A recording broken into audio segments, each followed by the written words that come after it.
բարձաբանումներ ուզում եմ զեկուցել հատկապես այդ թվերի բովանդակության վերաբերյալ։ Պարոն Թորոսյանը արդեն նշեց, որ մենք չնայած նվազագույն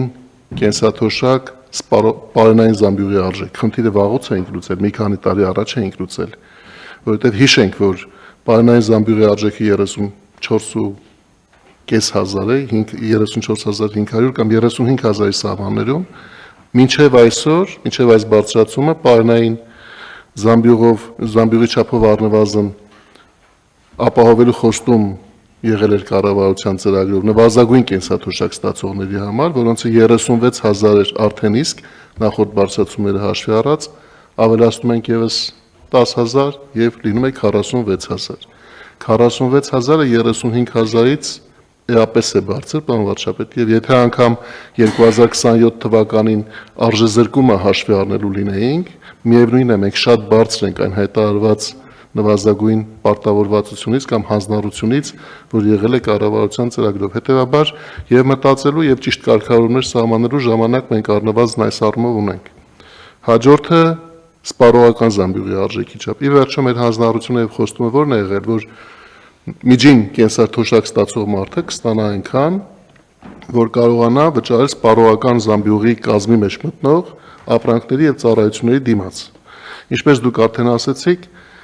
եւ պարոն Թորոսյանը նշեց իր խոսքում 49,000 դրամ առ այսօր միջին կենսաթոշակի չափն էր, ավելացնում ենք 10,000-ով եւ միայն դրամական այդ հատվածը 59,000 է։ Բացի դա, հետվճարի ձևով յուրաքանչյուր կենսաթոշակառու ունի իրավունք ստանալու մինչև 10,000 դրամ։ Միջինը մինչև այսօր 7,000 էր հետվճարի, եւ մենք այս բարձրացումները հաշվի առնելով կարող ենք վստահ լինել, որ շատերի դեպքում այդ 10,000-ը կլրացվի։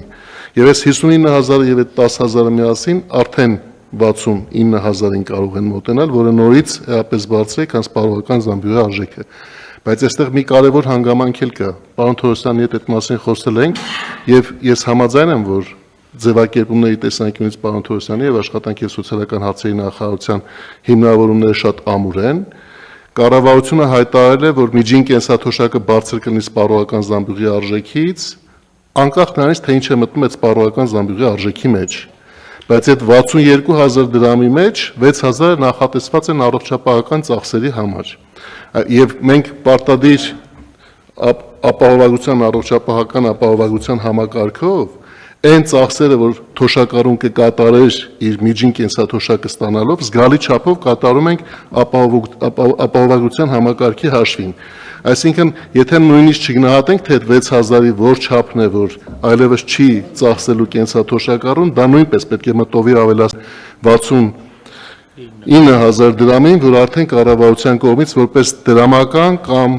ոչ դրամական բնեղեն ծառայությունների միջոցով հասանելի հատուցում ապահովում է կենսաթոշակառուների համար։ Սա նույնպես մեկ կետ է, թե մենք ինչու ժամանակ ունենք նորից մտածելու այդ ինդեքսավորումը ավելի ինստիտուցիոնալ հիմքերի վրա կառավարության եկող ծրագրային ժամանակահատվածում լուծելու համար։ Պարոն վարչապետ, ես մի բան եմ խնդրում, որ պարզաբանեմ, հարցին առնչվող է շատ կարևոր եւ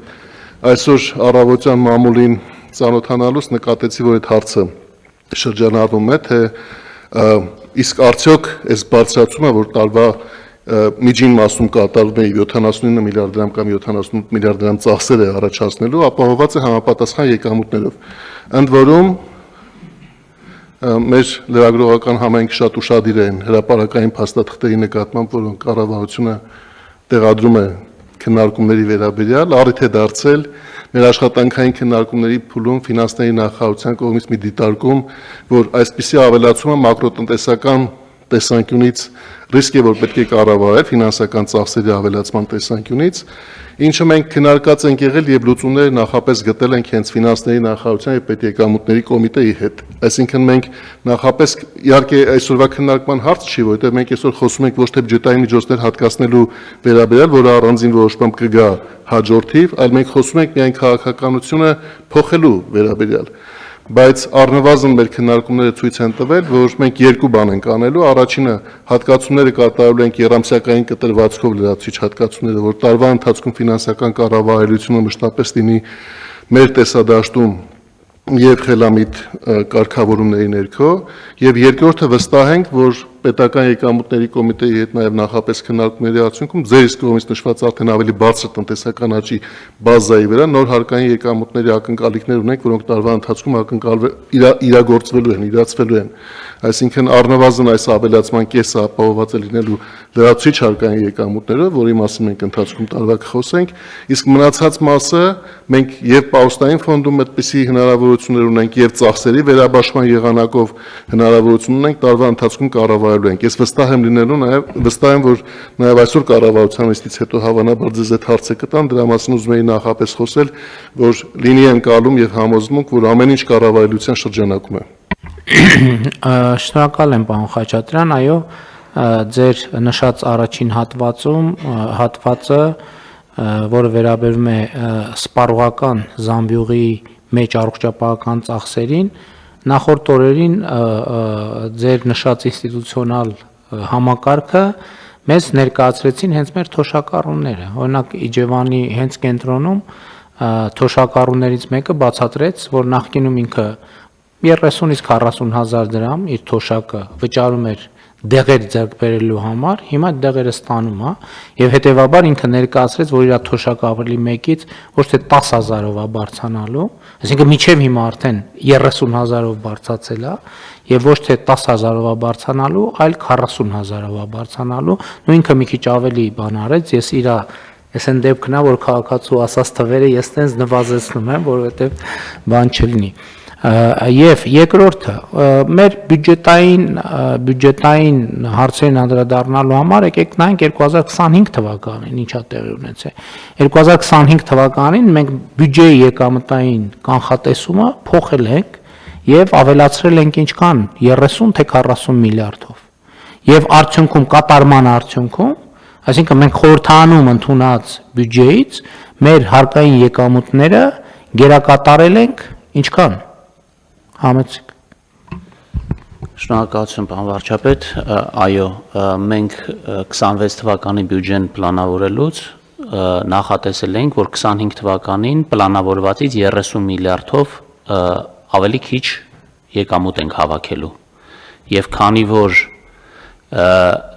այդ պլանի համեմատ Տեղություն էլի պարոն Հովհաննիսյան, որպեսզի հասկանալի լինի նաև հանրությանը ինչի մասին է խոսքը։ Մենք երբ որ պլանավորում ենք 26 թվականի բյուջեն, 26 թվականի բյուջեն պլանավորելիս, երբ որ սկսում ենք, իր նախորդ աստիճանը, նախորդ տարվա բյուջեն է, որի վրա մենք ոտ ենք դնում, որ մեր ոտը դնենք հաջորդ աստիճանի վրա։ Հիմա մեր կանխատեսած ոտը այս մի աստիճանը եղել է 30 միլիարդով պակաս, քան հետո արդեն հունվարի 1-ին հասկացել ենք, որ մենք մեր այս մի ոտը 30 միլիարդով ավելի բարձր է, քան թե մենք նախկինում մտածել էինք։ Դրան գումարվում է նաև տնտեսական աճի հավելյալ չափի էֆեկտը, որը մեզ Ելի ընդհատեմ, հաջորդ աստիճանն էլ այս մյուս ոտն էլ տնտեսական աճի կանխատեսումների վրա է, որը եւ ներքին եւ միջազգային կազմակերպությունների կողմից նույնն էր, չէ՞ մոտավորապես եւ Մերը ավելի բարձր մի քիչ ավելի բարձր, բայց միջազգային կազմակերպություններն էլ մեր ներքին փորձագետներն է կանխատեսում էին, որ մոտավորապես 2% ավելի քիչ կլինի տնտեսական աճը։ Այսինքն այստեղ էլ այս մի ոտն էլ իրականում երբ որ փետրվարի վերջին վիճակագրության կոմիտեն հրապարակեց նախորդ տարվա տնտեսական աճը, այդ ժամանակ մենք տեսանք, որ կոպիտ ասած այս մի ոտքն էլ է էականորեն բարձր։ Եվ դրա հետևանքով մենք ակնկալում ենք, որ այս տարի մենք կունենանք 40 միլիարդով ավելի հարկային եկամուտներ, քան պլանավորված է 2026 թվականի բյուջեով։ Եկեք ասենք առնվազն 40։ Եվ բնականաբար մենք ունենք նաև պահոստային միջոցներ, որոնք դրված են տարվա ընթացքում ի հայտ եկող այլ խնդիրներ լուծելու համար, այս երկու աղբյուրներից մենք կարողանալու ենք ֆինանսավորենք այս բանը, բայց եթե թույլ տաք մի դրվագ այդ պարոն Խաչատրյանի ասած մասով, մեր դիտարկումը եղել է այն մասին, որ նախագծի մեջ բացահայտված չի աղբյուրը, բայց մենք իրար հետ քննարկման ժամանակ այդ աղբյուրները իդենտիֆիկացրել ենք եւ ըստ այդը մենք որոշում կայացրել, որ այս ճանապարհով գնանք եւ այստեղ որևէ խնդիր չկա։ Պարոն Խաչատրյան, ձեր ասած մյուս դիտարկման հետ կապված ինչեմ ես այդպիսի վստահությամբ այդ կոմպենսացիայի ինդեքսացիայի թեման այդպիսի վստահությամբ ասել, այսինքն երկար փորձագիտական որ հաշվի առնելով ձեր ասած ռեզերվների արկայություն, այսինքն մեր խնդիրը որ ես ձևակերպեցի, որ մեր թոշակը սպառողական զամբյուղից ներքև չգնա եւ ես դա առանց մանրամասն փորձագիտական քննարկումների հայտարարեցի նկատի ունենալով որ մենք հիմա առաջ ենք այսինքն եւ մենք ռեզերվ ունենք ավելի հանգիստ առանձնի արդյունանալու մտածել խնդիրը հետեւյալն է որ մեր թոշակը այլևս երբեք սպառողական զամբյուղի ցածր պետքա չլինի եւ չի լինի սա պատմական փոփոխություն է եկեք արձանագրենք եւ իմ ասածն է որ պատմական փոփոխությունը ունի երկու առանձնահատկություն առաջինը երբ որ դրան հասնում ես դա շատ լավ է բայց հետո երբեմն մոռանում ես որ պետքա խնամք տանել այդ պատմական ձեռքբերման նկատմամբ եւ դա գնում այլի հետագլորվում դեպի իր նախնական վիճակ դա վերաբերում է որում ամեն ինչին առիթ ունեցենք դա վերաբերում է խաղաղությանը դա վերաբերում է սոցիալական իրավիճակին դա վերաբերում է կրթությանը ամեն ինչին բացարձակապես ամեն ինչին պետքա ֆիքսել եւ խնամք տանել որպեսզի այն ինչ որ ձեռք ես բերե դա հետագայում զարգանա հետեւաբար ես եւս մեկ անգամ ուզում եմ շնորհակալություն հայտնել բոլորի թարգելի գործընկերներ որովհետեւ իհարկե ոչ բոլորն են դալիճումներ կա ում այս խոսքերը ուղղված են որովհետեւ սա ձեր աշխատանքի արդյունք է եւ սա ձեր աշխատանքի ձեռքբերումն է